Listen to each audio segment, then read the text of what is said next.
Kabar gembira, banyak minyak kayu putih dipercaya dapat mengobati corona, sehingga berbondong-bondong warga masyarakat di Nganjuk menanami lahan perhutani dengan pohon minyak kayu putih. Kabar gembira datang dari Kepala Kejaksaan Negeri Nganjuk, Firmansyah Subhan dalam acara penandatanganan perjanjian kerjasama bidang hukum perdata dan tata usaha negara dengan Perum Perhutani KPH Nganjuk dan KPH Kediri.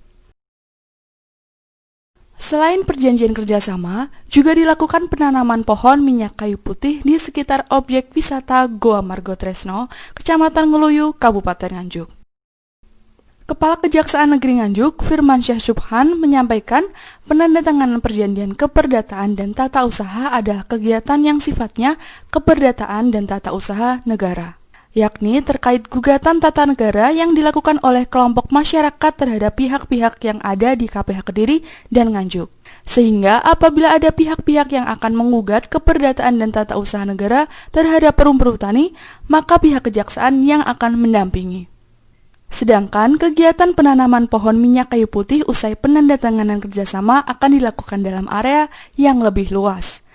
Selain wilayah Nganjuk sangat potensi untuk menghasilkan minyak kayu putih, juga memenuhi kebutuhan baik dalam negeri maupun dunia.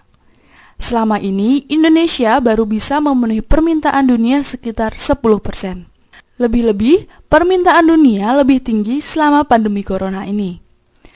Karena disinyalir berdasarkan hasil penelitian, minyak kayu putih dapat mencegah dan mengobati penderita corona. Jadi begini, hari ini hari Kamis tanggal 10 September kita baru saja melaksanakan MOU atau perjanjian kerjasama antara Kejaksaan Negeri Nganjuk dengan administrator KPH Kediri dan administrator perhutani KPH Nganjuk.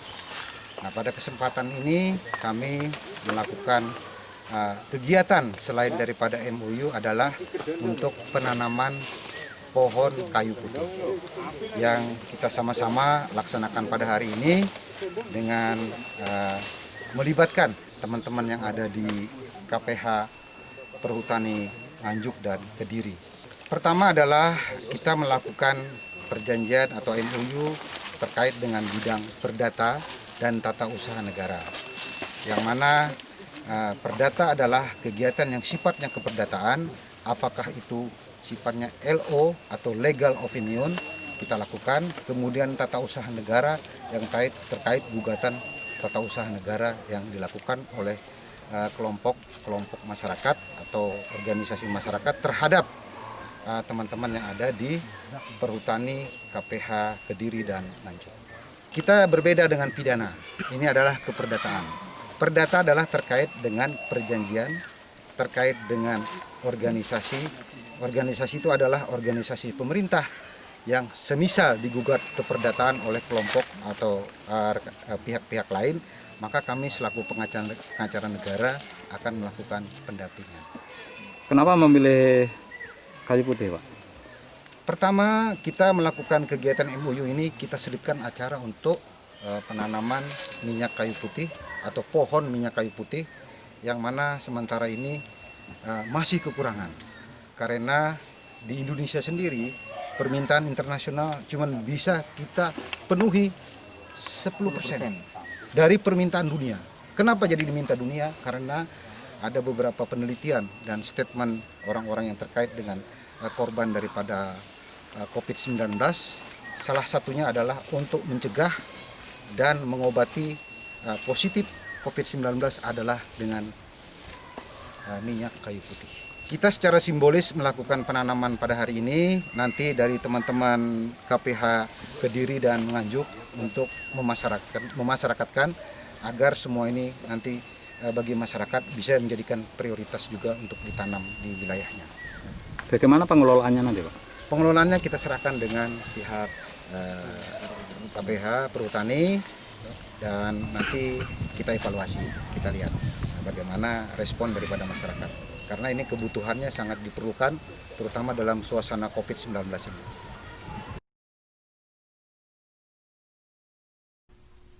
Hal yang sama disampaikan Bambang Cahyo Purnomo, Administrator Perum Perhutani KPH Nganjuk. Perum Perhutani Nganjuk memiliki usaha penanaman minyak kayu putih dengan luas sekitar 1.700 hektar. Pohon minyak kayu putih diambil daunnya, kemudian dilakukan penyulingan untuk mendapatkan hasil berupa minyak kayu putih. Kedepannya di KPH Nganjuk akan dikembangkan dengan harapan luas efektif yang bisa dipungut daunnya sekitar 2.000 hektar setiap tahunnya. Karena peluang bisnis permintaan kayu putih baik di Indonesia maupun luar negeri sangat besar. Sedangkan suplai minyak kayu putih relatif sedikit di tingkat dunia, sehingga memungkinkan pihak perhutani untuk mengembangkan bisnis minyak kayu putih. Dalam 1 tahun, rata-rata Perum Perhutani Nganjuk mampu menghasilkan 1.500 ton daun kayu putih dengan hasil minyak sekitar 10 ton.